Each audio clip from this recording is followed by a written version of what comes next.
डूंगरपुर में एक अनोखा किस्सा देखने को मिला है, जहां 200 साल पहले शादी ब्याह में हंसी मजाक में एक दूल्हे की मौत से दो गांवों के बीच में रिश्ते ऐसे टूट गए कि इन रिश्तों को जोड़ने में उन्हें 200 साल लग गए।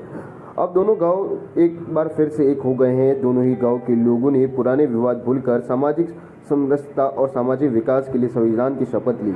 अब दोनों ही गांव के सामाजिक रीति रिवाज के साथ बेटी बेटियों की शादी भी हो सकेगी। इस पर दोनों गांव के लोगों ने, सभी पंचों ने बैठकर एक दूसरे को गुड़ खिलाया और हवन यज्ञ कर सभी रीति रिवाज चालू करने का निर्णय लिया। खेमपुर गांव के रामजी पाटीदार ने बताया कि दोनों गांव के बीच 200 साल पहले रिश्ता टूट गया था, जबकि दोनों गांव के बीच सिर्फ 2 किलोमीटर की दूरी है। दोनों गांव के खेत खलियान भी मिले हुए हैं। दोनों गांवों में वागड़िया पाटीदार समाज के 250 से ज्यादा घर हैं। बुजुर्ग बताते हैं कि 200 साल पहले खेमपुर गांव के एक दूल्हे की शादी गणेशपुर गांव में हो रही थी। दूल्हा बारात लेकर गणेशपुर आया। उस समय मजाक मस्ती में लोगों ने दूल्हे को बैठने के लिए हल्की लकड़ी का एक खाट बनाया। उसी खाट पर बैठते हुए खाट टूट गया, दूल्हे के सिर पर लगी और उसकी मौत हो गई। दोनों गांव के बीच रिश्ता ऐसा टूटा कि दोनों गांव में किसी तरह की शादी ब्याह पर रोक लग गई। आसपास गांव एक ही समाज होते हुए भी इस घटना के बाद में दोनों गांव फिर नहीं मिले। एक दूसरे की रिश्तेदारी होने भी उनके बीच शादी ब्याह का रिश्ता खत्म हो गया। इसके बाद साल भर पहले दोनों गांव के लोगों ने फिर से एक होने के प्रयास शुरू किए। कई बार बातचीत के दौर चले, लेकिन सफलता नहीं मिली। इस बार गांव के बड़े बुजुर्गों ने मिलकर टूटे गांव को मिलाने का बड़ा कदम उठाया।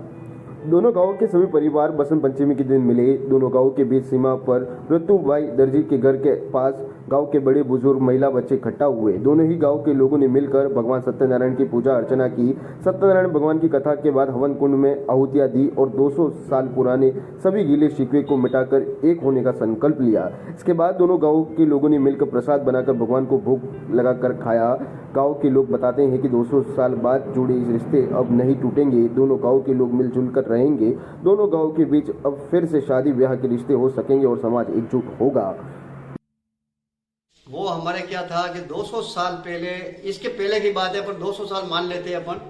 उस समय से जो है कि पहले हमारा शादीशुदा करने गए थे वहाँ, तो मजाक कर रहे थे पहले वाले लोग। मजाक में कोई वर को खाट पे बिठा करके ने वो मजाक कर रहे थे, जो है कि भिंडी के बौले होते हैं उसको लगा कर बिस्तर बिछा करके ने फिर वो उन पे बिठाते ने सुलाते यूँ करते थे। बैठने गया आदमी नीचे गिर गया, वहां से वो मृत्यु होगी। इसके बाद में हमारा ये रिश्ता पूरा बंद हो गया शादीशुदा वाला। इसके बाद में जो है हमारे खरस में है ये कोई मृत्यु होता है, उसमें हम जाते थे नहाते ये भी थे। बाकी हमारा शादी ब्याह नहीं हो रहा था। ये रिश्ता हमारा बिल्कुल बंद था 200 साल पहले से। तो अभी हमने जो है इसकी कथा करा करके दोनों जमीन के दोनों नक्शे के आधार पर हमने जो है जहाँ स्तर हमारा है दोनों के बीच की भूमि देख करके वहाँ हमने जो है कथा कराई है ब्राह्मण से और पाठ पूजन कराया है।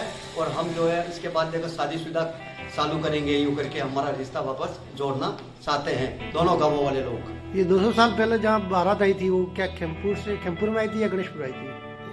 ये हमको भी पता नहीं है। ये पता नहीं है अब कौन से गांव से कहाँ गई थी, पर यह हुआ काम इस प्रकार का है। अच्छा, इसके बाद बंद हुआ है हमारे लिए पूरा बंद रिश्ता। हाँ, डिटेल पूरा तो कल जो आपने बैठक ली, हाँ, उसमें कैसे रहा, क्या क्या कार्यक्रम किए और फिर इसको क्या समझौता हुआ दोनों के बीच में? भाई अपने जो है दोनों का ये पाठ पूजन करा करके कथा कराई वहाँ दोनों सीमा स्तर पर, और सीमा स्तर पर करा करके ने फिर हमारा ये किया है कि अब के बाद जो है अपना रिश्ता चालू रखेंगे। अब